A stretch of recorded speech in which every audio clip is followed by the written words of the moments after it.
କାଶତଣ୍ଡିର ମହ୍ଲାର, ଶରତ ଆକାଶର ସ୍ୱଚ୍ଛତା, ଭାବାବେଗମୟ ପରିବେଶର ଅନୁଭୂତି ଓ ପାର୍ବଣର ଝଙ୍କାରରେ ହୃଦୟବୋଧ ହୋଇଥାଏ ଆମ ମାନବ ସମାଜ ରୂପକ ଦୁର୍ଗର ଅଧିଷ୍ଠାତ୍ରୀ ମା ଦୁର୍ଗାଙ୍କ ଆଗମନ ସମୟ ଆସିଗଲାଣି।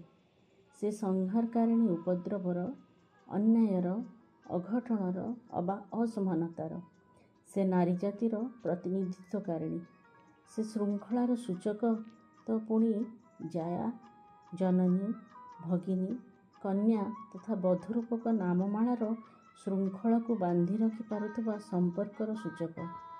ତେଣୁ ମାଙ୍କୁ ଆରାଧନା କରି ସ୍ତ୍ରୀକୁ ଅସମ୍ମାନ, ମାର ଚରଣାଶ୍ରିତ ହୋଇ ଜନନୀକୁ ଉପେକ୍ଷା, ମାଙ୍କୁ ସମ୍ମାନ କରି ଭଗିନୀର ଅସ୍ୱୀକାର, ମାଙ୍କୁ ସୁସଜ୍ଜିତ କରି ବଧୂର ଦହନ, ମାର ଶ୍ରଦ୍ଧାରେ ବିଲୀନ ହୋଇ କନ୍ୟାକୁ ତିରସ୍କାର କରିବା କେତେଦୂର ଗ୍ରହଣୀୟ ତାହା ଅନୁଶୀଳନର ବିଷୟବସ୍ତୁ ହେବା ଅବଶ୍ୟମ୍ଭାବୀ। ଆଶା ଓ ବିଶ୍ୱାସ ମୋ ଚିନ୍ତନର ସୂକ୍ଷ୍ମ ଅନୁଧ୍ୟାନ ଆପଣଙ୍କ ହୃଦୟକୁ ଛୁଇଁବ।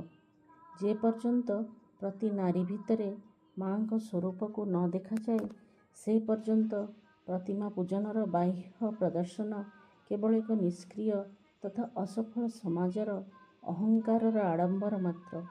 ମୋର ଚେତନାର ଅଭିବ୍ୟକ୍ତି ଶ୍ରୋତାଗହଣରେ ଆଲୋଚନାର ବିଷୟବସ୍ତୁ ହେବ ନିଶ୍ଚୟ, ଏହା ମୋର ବିଶ୍ୱାସ। ଜୟ ମା ଦୁର୍ଗା, ଜୟ ମା ଦୁର୍ଗା, ଜୟ ମା ଦୁର୍ଗା।